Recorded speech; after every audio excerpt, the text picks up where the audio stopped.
वर्णन मिलता है, मतलब यात्री कुछ यात्री जो है भारत में का बारे में वर्णन बहुत ज्यादा किया है। जैसे कुछ यात्री में क्या होना तो अल्बेरेनू, इब्न बतूता और जियो बेपेटिस ट्रेवेनियर, ये तीन यात्री ऐसा जो एनसीईआरटी में आपको डाला गया। इसी की तरफ मुगल साम्राज्य का बहुत सारा जानकारी हम लोग को मिलता है, आर्थिक जानकारी, सामाजिक जानकारी, राजनीतिक जानकारी, उस समय के प्रशासनिक जानकारी, ये सब वर्णन किया। ये तीनों याद रखेगा, अल्बेरेनू, इब्न बतूता और जियो बेपेटिस ट्रेवेनियर।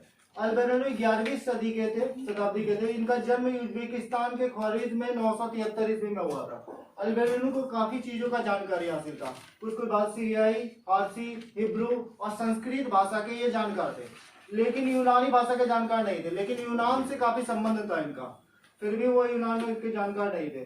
अल्बेरेनू भारत आया मोहम्मद गजनवी के साथ आए थे। मोहम्मद गजनवी जो भारत में 17 बार आक्रमण किए थे और 16 बार गुजरात का सोमनाथ मंदिर लूटे थे। तो गुजरात का सोमनाथ मंदिर 16 बार लूटा कौन था? तो ये मोहम्मद गजनवी लूटा।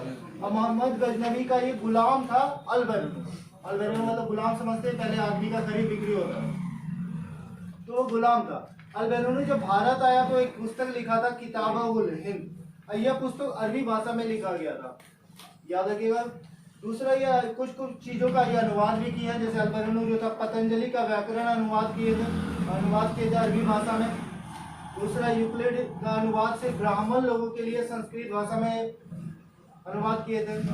ये सब चीजों का याद रखिएगा। दूसरा एक बार याद रखिएगा, ये कुछ भारत में यात्रा किए तो कुछ बाधा का वर्णन किए। जैसे कुछ बाधा के भारत में यात्रा करते, इसमें काफी चोर लोग मिलता है, काफी डकैत लोग होता है, एक ग्रुप बना के रहता है, यात्रा करना भारत में काफी असहज है, इस टाइप का बहुत वर्णन किए थे भारत में जब वो यात्रा किए थे।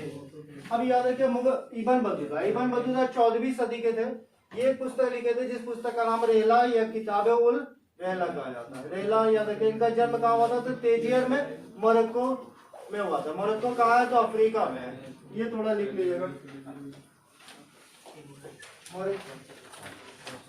मोरक्को कहाँ है? तो अफ्रीका में। कहीं ये क्वेश्चन आया भी है, बाद में लिखेगा। इब्न बतूता 1333 ईस्वी में सिंध पहुंचा था। भारत वो कितना कब आया था? 1333 में। इब्न बतूता कहाँ का निवासी था? मोरक्को या अफ्रीका का निवासी था। दूसरा यदि इब्न बतूता जिस समय भारत आए थे उस समय भारत का शासक मोहम्मद बिन तुगलक था, तुगलक वंश चल रहा था। अब वो जो था वो इब्न बतूता के ज्ञान से काफी ज्यादा प्रभावित हो गया। अब ज्ञान से ज्यादा प्रभावित होने के कारण उसको दिल्ली का न्यायाधीश या काजी नियुक्त कर दिया गया।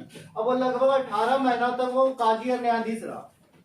लेकिन इसके बाद इब्न बतूता का बिलीफ टूट गया था मोहम्मद बिन तुगलक, तो वो कभी तक जेल में रख दिया। इसके बाद वहां से फिर धीरे धीरे चेंज हो गया।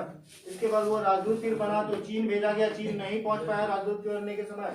इसके बाद वो कुछ चीजों का वर्णन किया है इब्न बतूता, जैसे ताराबाद क्या होता है? तो उस समय महिलाएं और पुरुष जो होती गायक के रूप में इकट्ठा होती है, गाना गाती है, उसको ताराबाद बताया था। ये एक जगह है जहाँ पे महिलाएं और पुरुष गाना गाती है और वर्णन करती है, उसको ये ताराबाद कहा था। दूसरा वो बताया कि भारत में डाक व्यवस्था काफी बेहतर है। डाक व्यवस्था दो तरह का था, एक अश्व डाक व्यवस्था और एक पैदल डाक व्यवस्था। अश्व मतलब घुड़सवार जो 4 मील तक का सफर तय रखता था।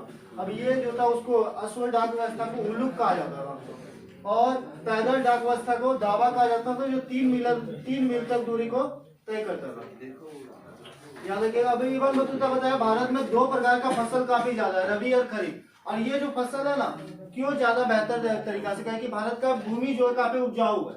ये इब्न बतूता के द्वारा वर्णन किया गया था। अब ये देखिएगा, एक फ्रांस के हैं जियो बेपेटिस ट्रेवेनियर, ये 17वीं सदी में आए थे। ये फ्रांसीसी हैं, ये पैसे से जौहरी थे। ये 6 बार भारत का यात्रा किए थे। अब 6 बार यात्रा किए तो भारत में 12 वर्ष तक बिताए थे।